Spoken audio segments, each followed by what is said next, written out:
Morning friends and my dear students, how are you all. So आज हम लोग एक बहुत ही इंपॉर्टेंट चैप्टर स्टार्ट करने वाले हैं, या आप टॉपिक बोल दो, चैप्टर बोल दो, जो आपको समझना हो आप समझ सकते हैं। That is ECB, external commercial borrowing. एक सबसे टेक्निकल टॉपिक है ये वाला, लेकिन मैं आपके लिए एकदम इजी बना के रख दूंगा अगर आप मेरा साथ देंगे और जैसे मैं आपको गाइडेंस देता जाऊंगा वैसे आप लोग इसको प्रिपेयर करते जाएंगे। तो जैसे कि आप लोग देख सकते हैं, आपके पास नोट्स भी होंगे कि ये जो पार्ट है वो एकदम लिमिटेड, एकदम छोटा सा चैप्टर है, 10 to 12 पेज का चैप्टर है, लेकिन फिर भी हम इसको 4 to 5 लेक्चर्स में लेने वाले हैं। मतलब एकदम आराम से हम लोग देखने वाले हैं। और आपको भी टारगेट क्या रखना है, जितना मैं आपको पढ़ाता जाऊंगा, जितना मैं आप लोगों को पढ़ाता जाऊंगा उतना डेली के डेली बेस पे आप उसको साथ साथ में कंप्लीट करते जाइए। वरना क्या होगा कि भाई ये चैप्टर आप 15-20 दिन बाद पढ़ेंगे, क्या था क्या नहीं था वो याद ही नहीं रहेगा। और एक और चीज, return practice is most important, और इसमें इतनी छोटी छोटी चीजें आती है और एकदम ईजी है। मैं आपको समझाऊंगा भी सारी चीजें, तो आपके लिए एकदम ईजी हो जाएगी। सबसे पहले आप एक काम करें इस चैप्टर के लिए, और खास करके जो मैं टॉपिक बोलूंगा उसके लिए आप पेन और पेपर या फिर आपकी जो भी नोटबुक है वो साथ में लेके बैठिए, क्योंकि मैं आपको रिटर्न प्रैक्टिस कराऊंगा। मतलब मैं बोलता जाऊंगा और फिर आप लोग उसको ना, हम लोग लर्न कर करके उसको लिखते भी जाएंगे, ताकि एक बार आपकी रिटर्न प्रैक्टिस मेरे साथ हो रही है, फिर आप टेस्ट या जो भी पेपर प्रैक्टिस करते हो उसमें भी आप लोग की और प्रैक्टिस होती जाएगी। तो पेन और नोटबुक जैसा बोल रहा हूँ वैसे साथ में करते जाइए। ये टॉपिक मेरी गारंटी में आपके लिए एकदम ईजी बना के रख दूंगा, वरना आपको नाम से डर लगने लग जाता है ये टॉपिक से। तो ECB, एक्सटर्नल कॉमर्शियल बोरोइंग्स। अब देखिए पॉइंट समझते हैं, पहले आराम से समझेंगे और फिर उसको नोट डाउन भी करेंगे हम लोग। देखिए एक्सटर्नल मतलब क्या हो गया, बाहर से। और हम अगर इंडिया में है तो इंडिया में क्या हो गया, आउटसाइड इंडिया। इंडिया के लिए एक्सटर्नल क्या हो जाएगा, आउटसाइड इंडिया, भारत के बाहर। कॉमर्शियल मतलब सर हमारे बिजनेस पर्पस के लिए, अभी के लिए हम लोग इसको लिमिटेड रखते हैं, हमारे बिजनेस पर्पस के लिए। और बोरोइंग मतलब तो हमें पता ही है, भाई पैसा आने दे, तू पैसा आने दे, डेब्ट लेना, उधार लेना, डेट इज क्या है, बोरोइंग। तो इन शॉर्ट अगर हम भारत के बाहर जाके अगर कोई भी अपने आप में डेब्ट क्रिएट कर रहे हैं, डेट इज नथिंग बट, और वो भी किसके पर्पस के लिए, कॉमर्शियल पर्पस, बिजनेस पर्पस के लिए, debt is nothing but ECB। क्या होता है ये ECB? तो पहले full form external commercial borrowings. Clear? वो नोटबुक जो आप लेके बैठे उसमें हेडिंग दे दो ECB, external commercial borrowing. Clear? Meaning भी लिखना हो तो एक्सटर्नल मतलब आउटसाइड इंडिया, कॉमर्शियल मतलब बिजनेस पर्पस, और बोरोइंग मतलब उधार लेना, या बोरोइंग का मतलब आपको पता ही होता है तो आपको लिखने की जरूरत नहीं है। क्लियर हुआ?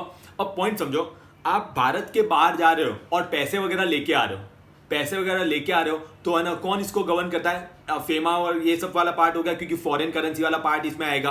तो RBI ने इसको है ना रेगुलेट करने के लिए रेगुलेशन बनाया है। RBI ने, अगर आप भारत के बाहर जाके कुछ बोरोइंग करके लेके आ रहे हो in the form of ECB, तो उसको रेगुलेट करने के लिए RBI ने कुछ क्या किया है, रेगुलेशन इशू किए हैं, जो हमें यहाँ पे पढ़ने रहेंगे, जो हमें क्या करने पड़ेंगे, यहाँ पे पढ़ने रहेंगे। और आपको बता दूं, रिसेंटली ये रेगुलेशन जो है, जो ECB का जो फ्रेमवर्क है वो पूरा अमेंड हो चुका है। तो आप में से जो रिपीटेड स्टूडेंट्स या जो भी पढ़ रहे हैं, जिन्होंने पहले पढ़ा हुआ है, तो आपने देख पूरा चैप्टर आपके लिए अमेंड हो चुका है। आपको मैंने नए वाले दिया हुआ है, तो वो नए वाले से पढ़ना है। जैसे कि पहले इसमें 3 ट्रैक होते थे, ट्रैक 1, ट्रैक 2, ट्रैक 3। अब इसमें सिर्फ 2 ही है। क्लियर? और बहुत सारी चीजें दोनों को ट्रैक के लिए जो है वो कॉमन रखी है, वो मैं आपको बताता जाऊंगा क्या है। तो मैं पुराना वाला बिल्कुल नहीं, क्योंकि पुराना पढ़ा हो तो पुराना और नया कंपेयर करना होता, हम तो डायरेक्टली नया वाले ही पढ़ रहे हैं। क्लियर हुआ? श्योर? चलिए देखिए अब मीनिंग ऑफ ECB, एक एक पॉइंट का यहां पे इंपॉर्टेंस है। देखिए क्या लिखा है, ECBs are commercial loans raise by eligible resident entities. Word underline करना, एलिजिबल रेसिडेंट एंटिटीज। ECB क्या है, ऐसा नहीं, लोन नहीं, सिर्फ क्या लिखा है, क्योंकि कॉमर्शियल बोरोइंग था ना। ECBs आर कॉमर्शियल लोन्स, ठीक है, ECBs are commercial loans raise by eligible resident entities. देखो रेसिडेंट एंटिटी मतलब जो रेसिडेंट होता है, रेसिडेंट ऑफ इंडिया होता है।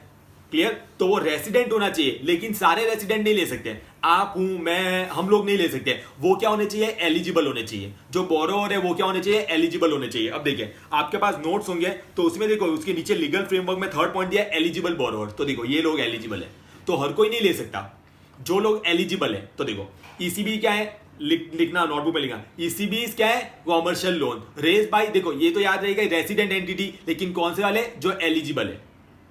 क्लियर? फ्रॉम बाहर से ले तो नॉन रेसिडेंट एंटिटीज, लेकिन कोई भी दे सकता है क्या, नहीं sir, from recognise non resident entities. देखो ये रहा पीछे, रिकॉग्नाइज लेंडर, फोर्थ पॉइंट हमारा। गेटिंग माई वर्ड्स कि एकदम आराम से देखो ईसीबीज, क्योंकि ईसीबी में कोई भी आंसर है पहले डेफिनेशन तो लिखी देने की। ईसीबीज आर कॉमर्शियल लोन, और बार बार रिवाइज करते जाइए।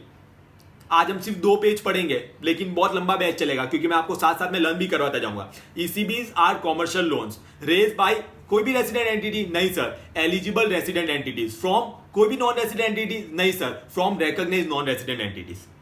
और जब आप वो बोरोइंग कर रहे हैं तो जितने भी पैरामीटर्स है जो हम लोग एक एक करके आज देखेंगे, अभी सिर्फ नाम ध्यान में रखना हो, जैसे कि मिनिमम मैच्योरिटी कितनी होनी चाहिए, मतलब कम से कम इतने साल के लिए तो पैसा लेना ही पड़ेगा, बोरो करना ही पड़ेगा, उसका कैसा कहां पे यूज कर सकते हैं, कहां पे यूज नहीं कर सकते हैं, क्लियर, कितना उसका ऑल इन कॉस्ट लग सकता है, ये सब हमारा आ जाएगा। क्लियर हुआ वो सब? तो वो सारी की सारी चीजें आपको पैरामीटर जो रहते हैं वो कंप्लाई करने पड़ते हैं, और सारे के सारे पैरामीटर एक साथ कंप्लायंस करने पड़ते हैं। आपने मिनिमम मैच्योरिटी कंप्लायंस किया, एंड यूजेस कंप्लायंस नहीं किया, ऐसा नहीं। देखो क्या लिखा है, the parameters apply in totality and not on A stand alone basis. ये जो पैरामीटर्स एप्लीकेबल होते हैं वो आपको टोटलिटी में आप लोगों को है ना कंप्लायंस करने हैं, ना कि स्टैंड अलोन। स्टैंड अलोन मतलब इंडिविजुअल बेसिस पे नहीं। Clear, sure? तो देखो क्या लिखा है, ईसीबीज आर, वापस यहीं पे लर्न कर देनी और आपको लिखते जाना, इस बार लिखना है जो मैं बोलूंगा वो क्या है। चलिए, और ऐसा हो तो आप वीडियो पॉज करके, आपको लर्न हो गया तो वीडियो पॉज करके लिखिए।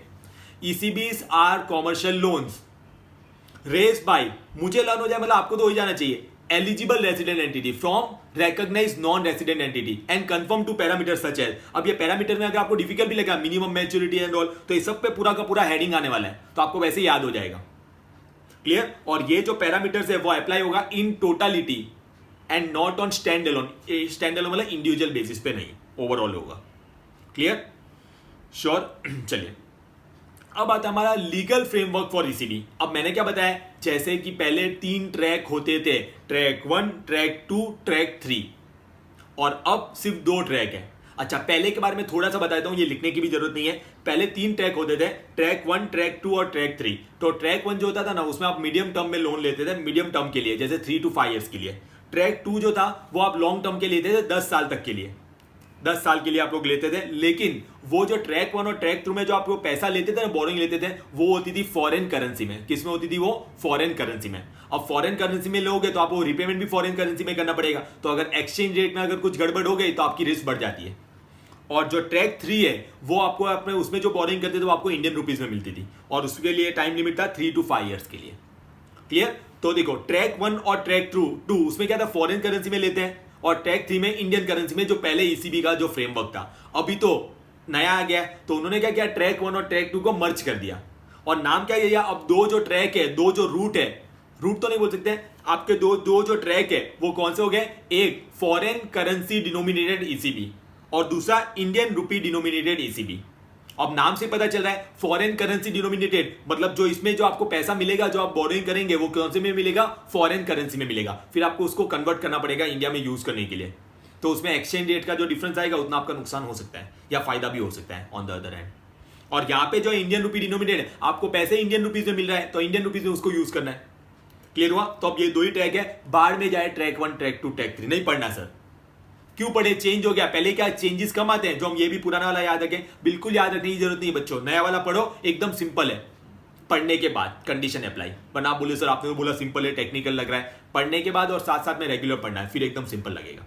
एक बार वापस डेफिनेशन रिवाइज करते हैं। ECBs are commercial loans, ECBs are commercial loan raise by resident eligible resident entities, raise by eligible resident entity from कोई भी नॉन रेसिडेंट एंटिटी, नहीं सर, जो रिकॉग्नाइज होती है, and should conform to parameter such as, वो जो parameters हमारे आने वाले हैं।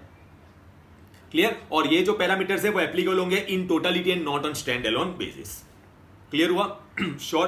अब आप भी अपनी नोटबुक में जैसा मैंने टेबल दिया है सेम टेबल बना के रखिए, serial number, parameters, FCY denominated ECB, INR denominated ECB. तो एक बार रिटर्न प्रैक्टिस मेरे साथ, और उसके बाद जो रहेगा आप लोगों को डेली के डेली बेस पे जितना पढ़ाता जा रहा हूं उतना भी और रिटर्न प्रैक्टिस वहां पर। इतना मतलब जो भी डिफिकल्ट चैप्टर लगे ना, उसमें हार्ड वर्क करके, उसमें प्रैक्टिस करके उसको ईजी बना दो, और इतनी प्रैक्टिस करो तो वो आपका फेवरेट चैप्टर बन जाए। मैं हमेशा यही करता था।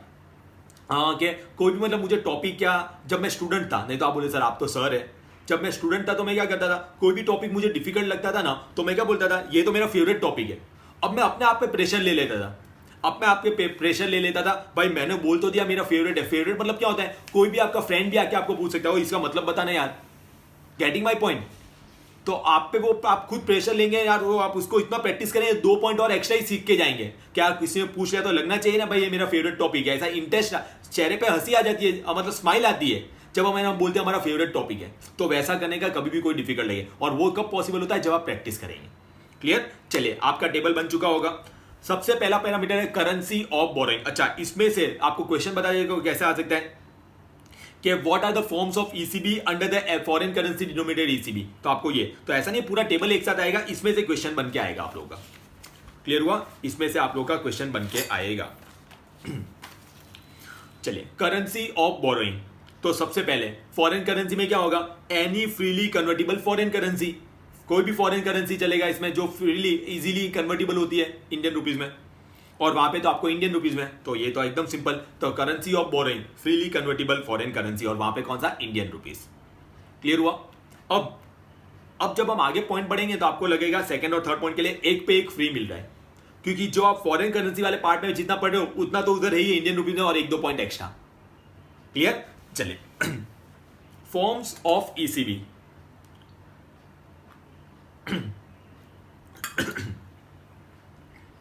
फॉर्म्स ऑफ ईसीबी, आप जो पैसा ले रहे हो वो कौन कौन से फॉर्म में ले सकते हो। तो सबसे बेस्ट तरीका होता है बैंक लोन, कि भाई मैं बैंक के पास गया और लोन लेके आया, जो आपको पता है, देखो क्या लिखा है, loans including bank loans, bank के पास जो आप लोन लेते हो। या फिर फ्लोटिंग और फिक्स रेट नोट्स और बॉन्ड्स और डिबेंचर्स। क्लियर हुआ? देखो क्या लिखा है, फ्लोटिंग और फिक्स रेट, मतलब अभी आप समझो ये सब जो है ना, floating rate notes, fix rate note, debenture, bond, it is like डेब्ट इंस्ट्रूमेंट। ये सारे के सारे डेब्ट इंस्ट्रूमेंट है। मतलब आपने बॉन्ड इशू किए, डिबेंचर इशू किए और बाहर से पैसे लेके आए, तो ये बॉन्ड्स और डिबेंचर ये सब आपको पता है, एक टाइप का डेब्ट ही होता है आप पे। क्लियर? तो आपने वो इशू करके बाहर से पैसा लेके आ रहे हो, भले वो फ्लोटिंग रेट वाला हो, मतलब बार बार इंटरेस्ट रेट चेंज होती जाएगी, या फिर फिक्स रेट वाली हो। लेकिन ब्रैकेट में क्या लिखा है, other than fully and compulsorily convertible instrument. ऐसे इंस्ट्रूमेंट मत इश्यू करना जो पूरा का पूरा कन्वर्ट होने वाला है इन इक्विटी शेयर, क्योंकि because equity shares are not covered in this. हाँ, नो डाउट, अगर आगे हमारा टॉपिक आएगा conversion of ECB into equity, अगर आपने लोन रिपेमेंट नहीं किया तो वो लोग ना इक्विटी शेयर ले लेते, वो बात अलग है। लेकिन आप जब पैसा ले रहे हो तो क्या इशू करके ले सकते हो, बॉन्ड्स इशू करके, डिबेंचर इशू करके, फिक्स रेट नोट इशू करके, फ्लोटिंग रेट नोट इशू करके, ये सब। लेकिन ब्रैकेट में अदर देन फुली मतलब पूरा का पूरा एंड कंपल्सरीली कन्वर्टिबल इंस्ट्रूमेंट। या फिर ट्रेड क्रेडिट बियॉन्ड 3 इयर्स। क्या दिया हुआ है, ट्रेड क्रेडिट। अब ट्रेड क्रेडिट क्या होता है कि भाई आपने गुड्स परचेज किए, आपने क्या कर दिया, गुड्स परचेज किया, ठीक है, और आपको जो उधारी मिलती है ना, वो भी एक टाइप का फिर बोरोइंग ही हो गया ना। आपको बोला भाई बाद में बियॉन्ड 3 इयर्स वाला होगा तो 3 साल के बाद रिपेमेंट करना, तो वो भी आपके लिए क्या हो गया, एक टाइप का एफटी हो गया आप पे। क्लियर? या फिर एफसीसीबी और एफसीईबी, ठीक है। अब ये वैसे आपके सिक्योरिटी लॉ में आएगा, मैं थोड़ा सा बता देता हूं। एफसीसीबी, फॉरेन करेंसी कन्वर्टिबल बॉन्ड, क्योंकि क्या होता है, मीनिंग पता होगा ना तो ये सब नाम याद रखने में आसानी रहती है, ठीक है। एफसीसीबी फॉरेन करेंसी कन्वर्टिबल बॉन्ड और एफसीईबी फॉरेन करेंसी एक्सचेंजेबल बॉन्ड। एक एग्जांपल लेते हैं हम लोग। जैसे मेरी एक कंपनी है ए लिमिटेड, और आप फॉरेन में हो, आप फॉरेन इन्वेस्टर्स हो। क्लियर? मैंने आप लोग को इशू किया एफसीसीबी, एक बॉन्ड इशू किया, कौन सा, FCCB, foreign currency convertible bonds, foreign currency convertible bonds, मैंने आप लोगों को वो इशू किया। क्लियर? अब क्या होगा, कन्वर्टिबल, तो आगे जाके वो क्या हो जाएगा, कन्वर्ट हो जाएगा। तो कौन सी कंपनी के में कन्वर्ट होगा, ए लिमिटेड के शेयर्स में कन्वर्ट होगा। ए लिमिटेड ने इशू किया तो ए लिमिटेड में कन्वर्ट होगा, दैट इज एफसीसीबी।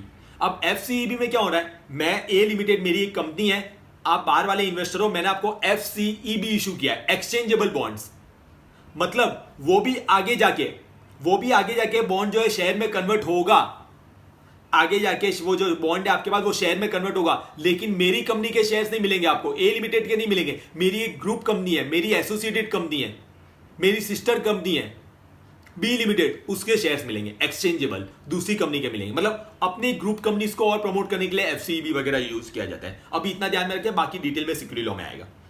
या फिर फिनेंशियल लीज, मुझे बाहर से एक 100 करोड़ की मशीनरी जो है ना, और एक मशीन है वो मुझे 100 करोड़ की मशीनरी है, वो मैं बोला इतना पैसा तो मेरे पास नहीं है, तो मैं उसको लीज पे लेता हूं। मैं क्या करता हूं, उसको लीज पे लेता हूं और मैं हर साल 10-10 करोड़ रुपए जो है ना उसका पेमेंट करता हूं, लीज पेमेंट करता हूं। रेंट जो होता है ना, लीज पे लेते तो रेंट पे करना पड़ता है वो। तो अगर मैंने जो उसका टाइम पीरियड होगा, जैसे 10 साल का सपोज टाइम पीरियड है, और मैंने अगर है ना 10 साल तक जो भी अमाउंट डिसाइड होगा 10 करोड़ या 11 करोड़, वो अगर रिपेमेंट कर दिया तो at the end of the period वो मशीनरी मेरी हो जाएगी। इसको बोलते हैं हैवी एसेट्स होते हैं, वो ऐसे लीज पे लेते हैं। और अगर सर बीच में डिफॉल्ट कर दिया तो मशीनरी उठा के वापस लेके जाएगा और जितना पैसा मैंने पे किया वो गया। और अगर कॉन्ट्रैक्ट में लिखा होगा कोई पेनल्टी वगैरह तो वो भी लगेगी। क्लियर? तो ये सब में मतलब देखो, आप पे उधारी चढ़ी ना, आप पे डेब्ट क्रिएट हुआ, तो ये सब तरीके से आप लोग ना ईसीबी क्रिएट कर सकते हो।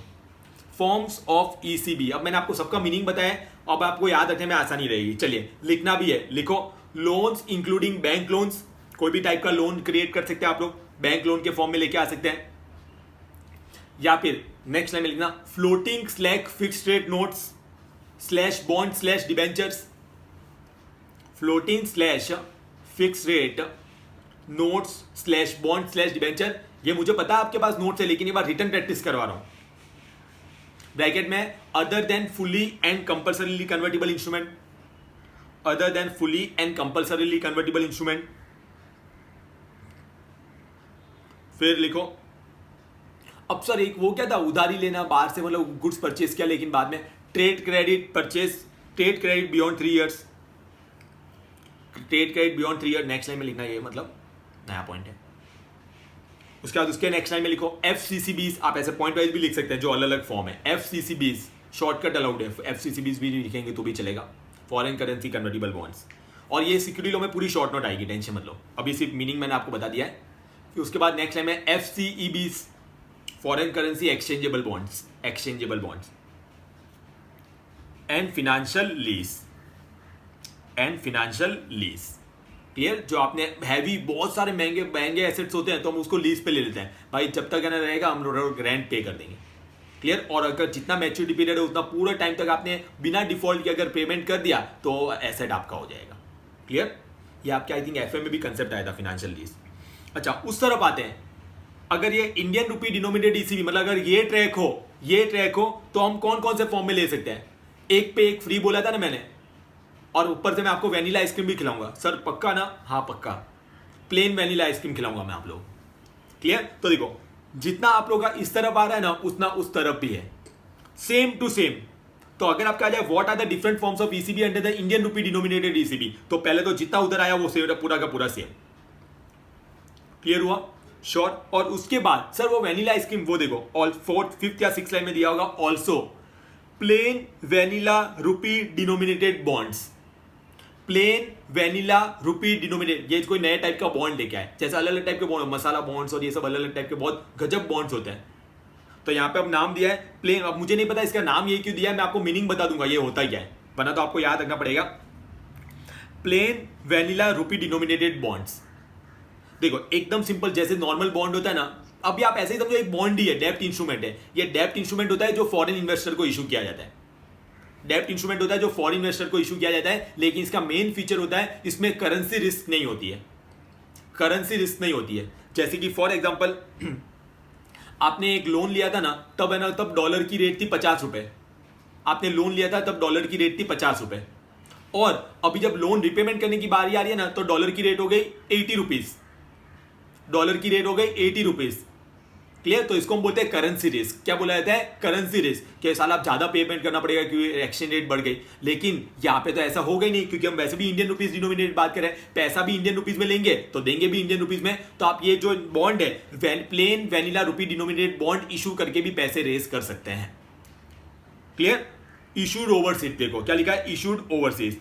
अच्छा, वो प्राइवेटली प्लेस भी हो सकता है, लिस्टेड भी हो सकता है। प्राइवेटली प्लेस मतलब आपने किसी एक ही बंदे को बॉन्ड इशू करके पैसा ले लिया, या फिर लिस्टेड मतलब पब्लिक इशू निकाला, बाहर वाले स्टॉक एक्सचेंज की जो कंडीशन होती है वो लिस्टिंग करके, बाहर वाले स्टॉक एक्सचेंज में आप लोग लिस्टेड हुए, जैसे Luxembourg stock exchange, London stock exchange, वहां पे लिस्ट करके फिर आपने पैसे वगैरह रेज किए, उनके जो भी रेगुलेशन होते हैं उस हिसाब से। क्लियर हुआ? चलिए, अब उस तरफ भी वापस लिखने की जरूरत नहीं, ऑलरेडी लिखा है, रिवाइज कर लेते हैं। Loans including bank loans, clear. उसके बाद फिक्स और floating rate notes slash bond slash debenture bracket में other than fully and convertible डेब्ट compulsory convertible instrument, trade credit beyond 3 years, FCCB FCEB और फाइनेंशियल लीज। उस तरफ भी सेम और प्लस प्लेन वैनिला आइसक्रीम। ऐसे याद रखने के लिए सालों लिख के मत आई जाइए हो, और ना ही मुझे मैसेज करना सर हमारी आइसक्रीम तो आई नहीं सर, अभी कोरोना चल रहा है नहीं खाने का ये सब। देखो plain vanilla rupee denominated bonds, clear, issued overseas, जो प्राइवेटली प्लेस भी हो सकते हैं या लिस्टेड भी हो सकते हैं on the stock exchanges as per host country regulation. Clear हुआ? शॉर्ट लिखते जाना एक बार। अब आता है एलिजिबल बोरोअर्स, एकदम सिंपल एकदम सिंपल एकदम सिंपल। बोरोअर्स कौन कौन पैसा ले सकता है? तो कोई भी ले सकता है, कोई भी ले सकता है जो एफडीआई ले सकता है। देखिए all entities eligible to receive the FDI foreign direct investment, जो मतलब फॉरेन मतलब कोई भी कंपनी बाहर वालों से पैसे तो ले ही सकती है ना यार, उसमें थोड़े रिस्ट्रिक्शंस होते हैं जो हम लोग पढ़ेंगे एफडीआई वाले चैप्टर में। एफडीआई वाला चैप्टर भी है हमारे फॉरेन डायरेक्ट इन्वेस्टमेंट, तो जो लोग एफडीआई ले सकते हैं वो सारे। उसके अलावा further the following entities are also eligible to raise the ECB, ये भी ले सकते हैं। पोर्ट ट्रस्ट मतलब जो पोर्ट वगैरह नहीं होते जहां पे इंपोर्ट एक्सपोर्ट और ये सब का रहता है, तो जो उसका पोर्ट होता है जो पोर्ट को मैनेज करता है वो लोग भी पैसे रेज कर सकते हैं बाहर से। यूनिट्स इन सेज ऑलरेडी हो गए। SIDBI small industrial development bank of India और the is Exim bank export import bank of India. अब आपके माइंड में डाउट आएगा सर ये सी और डी तो बैंक ही है खुद, वो क्यों? भाई बाहर से वो लोग है ना पैसे बोरोइंग करेंगे at lower rate of interest और इंडिया में बड़ा चढ़ा के देंगे, तो इनके पास भी पैसा आ जाएगा ना। हम ये एक्सिम बैंक किसको एक्सपोर्ट को प्रमोट करने के लिए बैंक बनाई है, एक्सपोर्टर है उसको पैसा चाहिए, हम देंगे, वो बाहर से लेके आते हैं लोअर रेट ऑफ इंटरेस्ट में। क्योंकि है ना जो बाहर वाली कंट्रीज है, जो जितनी ज्यादा डेवलप कंट्रीज होती है ना वहां पे इंटरेस्ट रेट लोअर लगता है। यूएस में आपको है ना लोन मिल जाता है 1 या 2% रेट ऑफ इंटरेस्ट में, जापान में मिलता है 3 या 4% रेट ऑफ इंटरेस्ट में। जितना डेवलप कंट्रीज होता है ना उतना ज्यादा उतना कम रेट में मिलता है। ठीक है, India is a developing country, तो देखो यहाँ पे 9, 10, 11, 12% में। पाकिस्तान की हालत हमारे से भी खराब, वहां पे और महंगा है लोन। क्लियर हुआ? तो ये लोग भी लेते हैं, मतलब वहां से लोअर रेट में लेके हम यहाँ पे हमें दे देते हैं। अब उस तरफ क्या है सर, तो जो लोग इस तरफ है फॉरेन वाले में वो लोग सारे हैं। देखो क्या लिखा है, all entities eligible to raise foreign currency ECB. तो फॉरेन करेंसी ईसीबी जो ले सकता है वो इसमें भी ले सकता है, इंडियन रुपये वाले में, और उसके अलावा दूसरे लोग।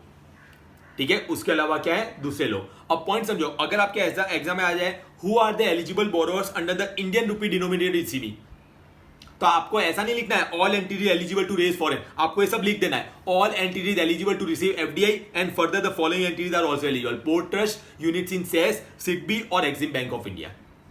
क्लियर? चलो पहले एक बार लिखो, ट्राई करो वीडियो स्टॉप करके बिना देखे लिख पाओ।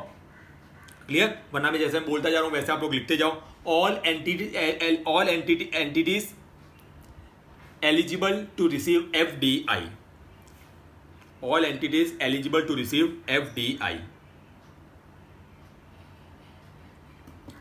Further, the following entities are also eligible. Further, the following entities are also eligible to raise ECB. कौन से? Port trust, units in cess, SIDBI, Exim bank of India. Clear? तो ये अब इंडियन रुपीज वाले में भी अब आएंगे, देखिए। और इंडियन रुपीज में वो लोग तो यही है, और दूसरे कौन से? जो रजिस्टर्ड एंटिटीज है, रजिस्टर्ड एंटिटीज है engaged in micro finance activities, registered entities engage in micro, जो छोटे छोटे लोन देती है। एनबीएफसी में पढ़ा था हमने micro finance institution, such as मतलब such as registered not for profit companies, registered society, trust, cooperative, NGOs, इन सबको भी परमिट किया गया है, लेकिन तुम लोग इंडियन रुपीज वाले में ले सकते हो, आपके लिए फॉरेन करेंसी वाला ट्रैक नहीं है। क्लियर हुआ? श्योर? पक्का? तो ये क्या हो गया हमारे, देखिए अभी तक हमने कौन कौन से पैरामीटर देखे, करेंसी ऑफ बोरोइंग, उसके बाद फॉर्म्स ऑफ ईसीबी, उसके बाद एलिजिबल बोरोअर्स। क्लियर हुआ? श्योर? चलिए नेक्स्ट हमारा कौन सा पैरामीटर है, इज लेंडर्स। अब कौन कौन पैसा दे सकता है? सर यहाँ पे तो अब वो बॉक्स नहीं है, वो इसलिए नहीं है क्योंकि अब ये जो 9 पॉइंट्स दिए हैं वो सभी के लिए कॉमन है, दोनों ट्रैक के लिए जो है वो कॉमन है इसलिए। क्लियर? तो पैसा कौन दे सकता है? सर दाऊद इब्राहिम है ना, इन भारत वाले को जो है इंडिया में जो भी बोरोर्स है जिनको पैसा चाहिए उनको है ना पैसा देना चाहता है, जो करेंसी में चाहिए वो करेंसी में। सर ले ले क्या, मुक्का पड़ेगा, दाऊद इब्राहिम से लेना है। सर विजय माल्या को देना है, यहां से लेके गया है ना पैसा, वो वापस पैसा देना है, चलेगा क्या? ऐसा नहीं चलेगा। तो इसलिए लैंडर्स को भी डिफाइन करना जरूरी था, क्योंकि हमने क्या पढ़ा था, recognise non resident entities. Recognise मतलब जो रेकग्नाइज होंगे तो वो ये रेकग्नाइज लैंडर्स। जो देता है पैसा वो क्या होता है, लैंडर्स, और जो पैसा लेता है वो क्या होता है, बोरोअर्स। क्लियर हुआ? तो चलिए सबसे पहले देखो क्या पॉइंट लिखा है, जबरदस्त पॉइंट लिखा है। द लैंडर जो दे रहा है शुड बी रेसिडेंट ऑफ, वो रेसिडेंट होना चाहिए जो एफएटीएफ या आईओएस को कंप्लायंट कंट्री है। सर ये एफएटीएफ बोलना भी मत, पूछना भी मत। फाइनेंशियल एक्शन टास्क फोर्स, जो मनी लॉन्ड्रिंग जो होता है ना, मनी लॉन्ड्रिंग में मैंने एक्सप्लेन किया था और बोला भी था ये बहुत ही इंपॉर्टेंट टॉपिक है, जो मनी लॉन्ड्रिंग को रोकने के लिए ग्लोबल लेवल पे, इंटरनेशनल लेवल पे रूल्स एंड रेगुलेशन बनाते हैं और उसको रोकने की ट्राई करती है। क्लियर? अभी सिर्फ इतना समझ कर, तो उसका जो एफएटीएफ का मेंबर होता है, India is also member of FATF, financial action task force. Clear? या फिर आईओस्को का फुल फॉर्म लिखना हो तो लिख सकते हो, International Organization of Securities Commission. International Organization of Securities Commission. SEBI का नाम सुना होगा आप लोगों ने, Securities and Exchange Board of India, जो भारत का रेगुलेटर है सिक्योरिटीज मार्केट का, तो वो भी इसका मेंबर है आईओस्को का। ठीक है? तो आपको पता चल गया होगा आईओस्को जो है सिक्योरिटीज और कैपिटल मार्केट और इन सब के रिलेटेड रूल्स एंड रेगुलेशन बनाते हैं, पॉलिसीज बनाते हैं, और फिर जो भी रेगुलेटर्स होते हैं अलग अलग कंट्री के, वो उसकी मदद लेते हैं। क्लियर हुआ? तो उसकी कंप्लायंट कंट्री होनी चाहिए। तो मतलब देखो in short, law following country के आप रेसिडेंट होने चाहिए। कॉर्पोरेट गवर्नेंस वाली कंपनी जो फॉलो करती है उसके में रेसिडेंट होने चाहिए। तो देखिए क्या लिखा है, the lender should be resident of FATF और IOSCO compliant country including on transfer of ECBs. देखो बहुत ही जबरदस्त पॉइंट है, including on transfer of ECBs. Point समझो, आप रशिया में रहते हो, आप लोग रशिया में रहते हो, एग्जांपल लेते हैं। क्लियर? आप है ना, आप रशिया के रहते हो और रशिया जो है एफएटीएफ या आईओस्को का कंप्लायंस करता है, कंप्लायंट कंट्री मतलब उसका मेंबर है। आप लोन दे सकते हो? जी हाँ आप दे सकते हो, यू आर एलिजिबल, आप लोन दे सकते हो। लेकिन बहुत बार ऐसा होता है ना यार, आपको है ना मतलब अर्जेंट पैसों की जरूरत होती है, तो आप मेरे पास से है ना पैसे मांगते हो। क्लियर? अगर कोई दूसरी कंट्री का बंदा हो, वो आपको बोलता है एक काम कर, मैं तेरे को अभी पैसे देता हूं, वो लोन मुझे ट्रांसफर कर दे। तो जो लेंडर होता है वो अपना लोन ट्रांसफर कर रहा है, आप लेंडर थे, आपने लोन ट्रांसफर किया, तो वो बंदा भी है ना उस कंट्री का रेसिडेंट होना चाहिए जो एफएटीएफ या आईओस्को को कंप्लायंस करती है। देखो क्या लिखा है, including on transfer of ECBs. तो आप है ना एरो करके लिख दो, जो लेंडर लोन ट्रांसफर कर रहा है, जो लेंडर लोन ट्रांसफर कर रहा है, तो जिसको ट्रांसफर किया वो भी है ना, वो भी उस कंट्री का रेसिडेंट होना चाहिए जो एफएटीएफ या आईओस्को का मेंबर हो। क्लियर? अब लिखो चलो, रिकॉग्नाइज लेंडर में the lender should be resident of FATF, the lender should be resident of FATF और IOSCO compliant country, IOSCO capital में कंप्लायंट कंट्री, इंक्लूडिंग, ये देखो ये बहुत बार स्टूडेंट लिखते नहीं है, सिर्फ उतना ही लिखते हैं, including on transfer of ECB, मतलब जो लेंडर लोन ट्रांसफर कर रहा है वो भी उसका पार्ट होना चाहिए। हाउएवर, अब ये सब एक्सेप्शनल पॉइंट बोलो या ये अलग अलग छोटे छोटे पॉइंट बोलो, देखो क्या लिखा है, multilateral and regional financial institution where India is a member country will also be considered as recognised lender. Multilateral institution, बहुत सारी कंट्रीज उसमें इन्वॉल्व होती है, बहुत सारी, जैसे कि वर्ल्ड बैंक से लोन लेना है, नहीं ले सकते, ऐसा होगा नहीं रहे, वो मल्टीलेटरल इंस्टीट्यूशन, बहुत सारी कंट्रीज इसमें इन्वॉल्व है, आईएमएफ। क्लियर हुआ? या फिर रीजनल फाइनेंशियल इंस्टीट्यूशन, जैसे कुछ 4-5 कंट्रीज ने मिला के ना कोई बनाया हुआ है, जैसे ब्रिक्स में जैसे कौन सी कंट्री है, बी से ब्राजील, आर से Russia, India, China, south Africa, मुझे जहां तक ध्यान है, मेरा जितना नॉलेज है उसके हिसाब से ये है। क्लियर? तो ये जो है G20 एंड ऑल, तो ये सब लोग भी अगर अपना इंस्टीट्यूशन कोई बना रहे हैं, फाइनेंशियल इंस्टीट्यूशन, क्लियर, तो है ना वो लोग भी है ना, उनके पास से भी आप लोग लोन सकते हैं, लेकिन कंडीशन क्या है, इंडिया उसकी मेंबर होनी चाहिए, इंडिया उसकी क्या होनी चाहिए, मेंबर होनी चाहिए। Clear? Where India is a member country will also be considered as recognised lender. Clear? Multilateral and regional financial institution.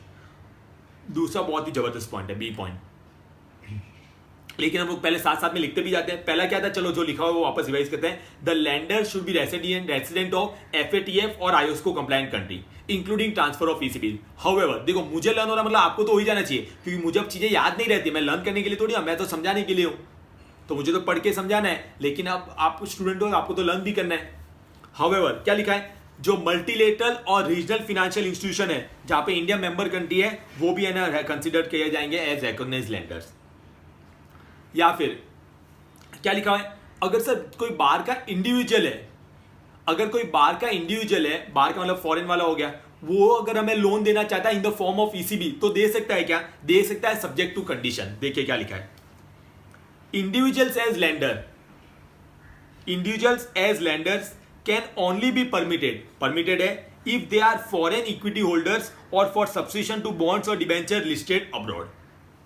Point समझो वहां पे है ना, पॉइंट समझो, जो लेंडर है, ये अगर कोई इंडिविजुअल लेंडर है तो उसने ऑलरेडी आपकी कंपनी में इन्वेस्ट किया होना चाहिए, इन्वेस्ट किया होना चाहिए in the form of equity, क्या तो वो इक्विटी होल्डर्स होना चाहिए, या फिर उसने आपने कोई बॉन्ड या डिबेंचर निकाली तो उसको उसने सब्सक्राइब किया होना चाहिए, परचेज किया होना चाहिए।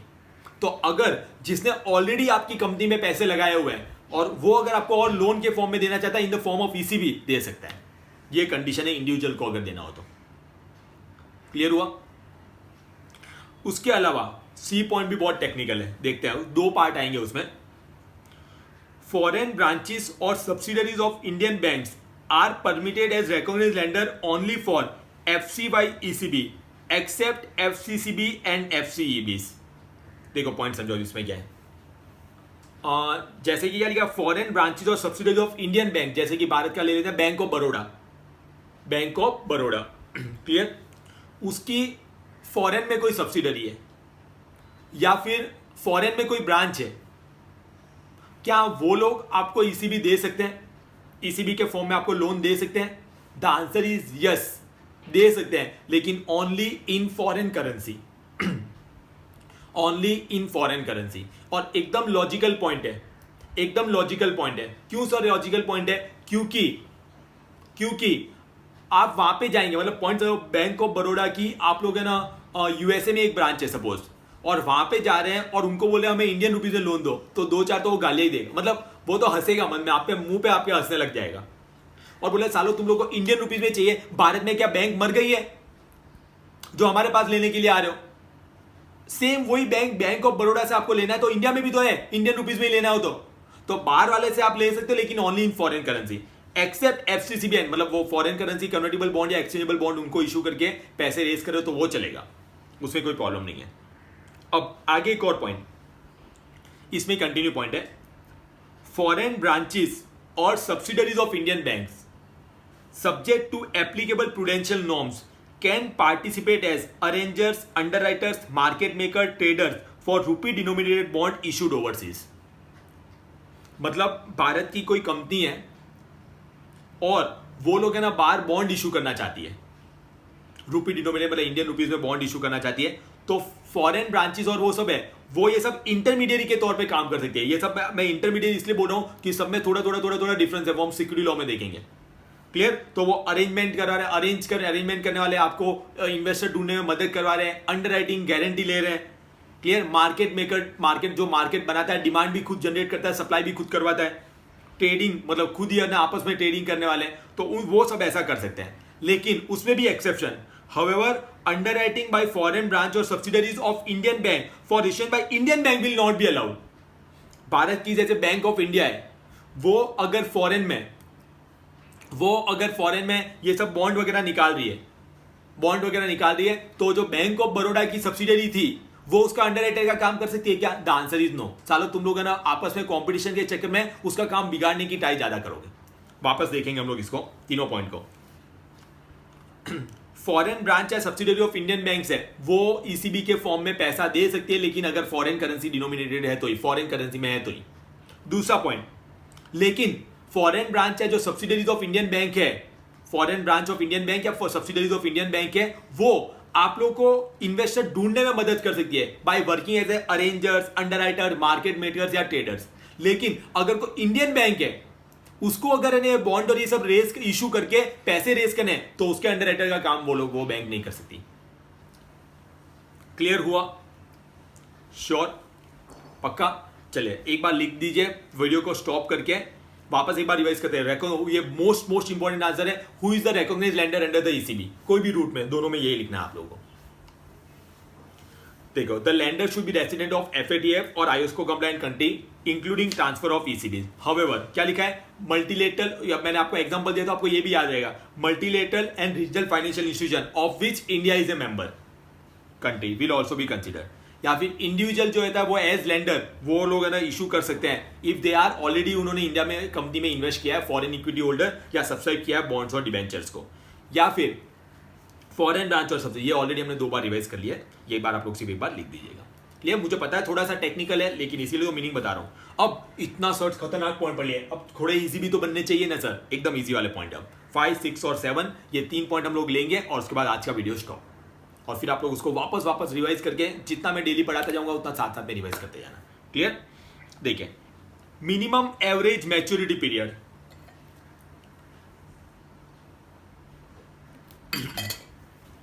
मिनिमम एवरेज मैच्योरिटी पीरियड मतलब, इसका मतलब क्या होता है? ये पर्टिकुलर टाइम है, कम से कम आप पैसे वगैरह ले रहे हो तो इतना तो टाइम पीरियड होना ही चाहिए। इतने टाइम पीरियड से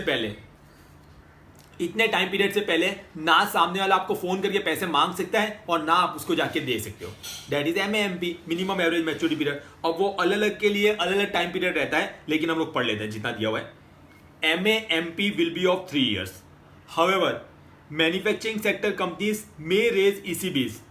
मैन्युफैक्चरिंग सेक्टर कंपनीज होती है वो ECB रेज कर सकती है with MAMP of 1 year for ECB up to $50 million और its equivalent per financial year. देखो क्या लिखा हुआ है, मिनिमम एवरेज मैच्योरिटी पीरियड कितना है? 3 years। जो मैन्युफैक्चरिंग सेक्टर कंपनी है वो ECB रेज कर सकती है, और जिसमें मिनिमम एवरेज मैच्योरिटी, देखो अगर कुछ नहीं है ये एक्सेप्शन वाले पॉइंट में तो कितना है? 3 साल। लेकिन जो मैन्युफैक्चरिंग सेक्टर में है वो लोग ECB रेज कर रहे हैं और अप टू कितना? $50 million तक कर रहे हैं, या फिर उसके इक्विवेलेंट, मतलब जो भी दूसरी करेंसी में भी अगर कर रहे हैं तो उसके लिए मिनिमम एवरेज मैच्योरिटी पीरियड क्या रहेगा? 1 year। Further, if the ECB is raise from foreign equity holder, ऊपर आया था ना हमारा, and utilise for working capital purpose, working capital के नाम पे ले रहे हो, या आपका जो बिजनेस है उसके रिलेटेड ले रहे हो, जनरल कॉर्पोरेट पर्पज, या फिर आपने कोई इंडियन रुपीज में लोन लिया हुआ है उसको रिपेमेंट करने के लिए आप बाहर से पैसा लेके आ रहे हो, उन सब काम के लिए ले रहे हो, तो उसके लिए MAMP will be of 5 years। ये अलग अलग टाइप के ट्रांजेक्शन के लिए इसकी अलग अलग लिमिट रहती है। अच्छा, call and put option if any shall not be accessible prior to completion of minimum average maturity. Call and put option का मतलब मैंने ऑलरेडी आपको बता दिया कि वही ना वो आपको कॉल करके बोलेगा भाई मुझे मेरे पैसे वापस चाहिए, ना आप वहां पे रख के आओगे, पुट आप सामने से रख के नहीं आओगे मिनिमम एवरेज मैच्योरिटी पीरियड से पहले। क्लियर हुआ? Sure? All in cost ceiling. अब पॉइंट समझो, आप जो लोन रेज करते हो उसका भी खर्चा पानी लगता है नहीं लगता है? सर लगता ही है ना, इंटरेस्ट लगता है, फिर वो प्रोसेसिंग फीस लगती है, अलग अलग डॉक्यूमेंटेशन फीस लगती है। तो ऑल इन कॉस्ट सीलिंग मतलब मैक्सिमम आप कितना पैसा उन सब के नाम पे खर्च कर सकते हो या कितना अलाउड है। ठीक है, तो क्या लिखा है? Benchmark rate plus 450 BPS। BPS is basic point spread, मतलब पॉइंट समझो। बेंचमार्क रेट, जैसे कि अलग अलग कंट्री के अलग अलग बेंचमार्क रेट रहते हैं, जैसे लंदन है यूके तो उसका होता है LIBOR, LIBOR, LIBOR, London interbank offer rate. तो ऐसे अलग अलग कंट्री का होता है। ठीक है, जैसे मतलब बेंचमार्क रेट मतलब उसके नीचे तो लैंडिंग करना ही नहीं है। जैसे इंडिया में PLR चलता है, प्राइम लैंडिंग रेट, तो उसके नीचे तो आपको है ना लोन मिलेगा नहीं। ये मिनिमम कोई गिरेगा भी तो इससे नीचे नहीं गिरेगा, मिनिमम इतनी रेट तो रखनी पड़ेगी। तो जो बेंचमार्क रेट होगी प्लस 450 बेसिस पॉइंट स्प्रेड। अब ये बेसिस पॉइंट कुछ नया नहीं है, US और इन सब में परसेंटेज रेट कैलकुलेट करने का तरीका होता है। जैसे कि वहां पे लिख दो कहीं पे साइड में 100 basis point is equal to 1%। 100 basis point is equal to 1%। 100 basis point is equal to 1%। तो 450 बेसिस पॉइंट मतलब क्या हो जाएगा? 4.5%। तो सपोज लिबोर आपका 10% है, मतलब बेंचमार्क रेट सपोज आपका लिबोर है तो वो 10% है, वो प्लस 450 बेसिस पॉइंट मतलब 4.5, तो इजिकल टू 14.5% जितना जो है आपका जो भी आपका, अच्छा वो किसका लेंगे तो आपका जो प्रिंसिपल अमाउंट होगा ना लोन का उसका इतना परसेंटेज, तो वो सबके नाम पे आप खर्चा कर सकते हो। कौन कौन से खर्चे इसमें इंक्लूड होंगे वो भी दिया हुआ है।